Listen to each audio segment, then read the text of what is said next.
Hello दोस्तों, राधे राधे। आज हम सुनेंगे साईं बाबा की एक कथा। साईं बाबा के चमत्कार से उतरा विष।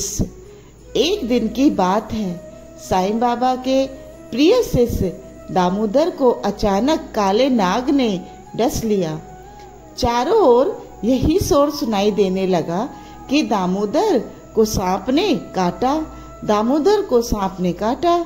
दामोदर को कुछ भक्त उठाकर साईं बाबा के पास ले आए। दामोदर को साईं बाबा के पास ले आया गया तो उसका शरीर सांप के जहर के कारण नीला पड़ता जा रहा था।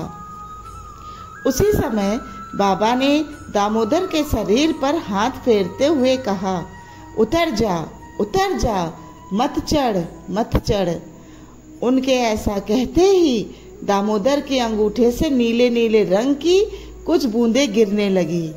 वहां उपस्थित लोगों को यह समझते देर नहीं लगी कि ये बूंदें नाग के जहर की हैं। सबको आश्चर्य हो रहा था कि नाग का जहर तो तेजी से ऊपर को चढ़ता है। उन्होंने सांप के काटने की अनेक घटनाएं अपनी आंखों से देखी थी, मगर ऐसा कभी नहीं देखा था कि जहर शरीर में फैलने के बजाय बूंद बूंद कर जख्म से बाहर टपकने लगा हो। बाबा दामोदर के डसे हुए पैर पर हाथ फेरते रहे और जहर बूंद बूंद कर टपकता रहा। थोड़ी देर बाद बाबा ने कहा, दामोदर के शरीर से अब सारा जहर निकल गया है, अब घबराने की कोई बात नहीं। फिर उन्होंने दामोदर से पूछा, अब कैसा लग रहा है तुम्हें दामोदर?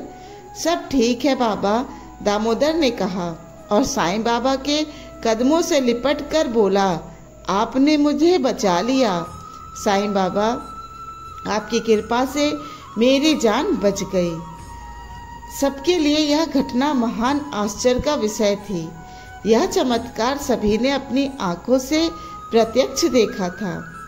साईं बाबा के होठों पर रहस्यपूर्ण मुस्कुराहट थिरक रही थी। दामोदर को सांप के जहर से मुक्त करके साईं बाबा ने अपना जो चमत्कार दिखाया, उस चमत्कार से सारे गांव में बाबा की चर्चा होने लगी। अब लोगों को यह विश्वास होने लगा था कि साईं बाबा वास्तव में ही कलयुग के अवतार हैं। सब लोग उनका गुणगान करने लगे। उनकी प्रार्थना सभाओं में भीड़ बढ़ती गई।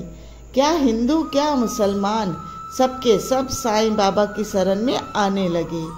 इसका कारण सिर्फ यही था कि साईं बाबा सबसे यही कहते थे कि इंसान का सबसे बड़ा धर्म यही है कि वह पाप ना करे और मानवता के धर्म का पालन करे, इंसान से रहे, इंसान का भाईचारा, इंसान ही बने, इंसान का सहारा। यही है मानवता को संदेश हमारा। साईं बाबा सभी को यही संदेश देते थे। साईं बाबा की कृपा जिस पर एक बार हो जाती थी, उससे विपत्ति सैकड़ों मील दूर भाग जाती थी। ओम साईं राम, जय साईं राम। धन्यवाद। अगर आपको मेरी कहानियाँ अच्छी लगती हैं तो मेरे चैनल को लाइक करिए, शेयर करिए, कमेंट करिए और सब्सक्राइब करिए।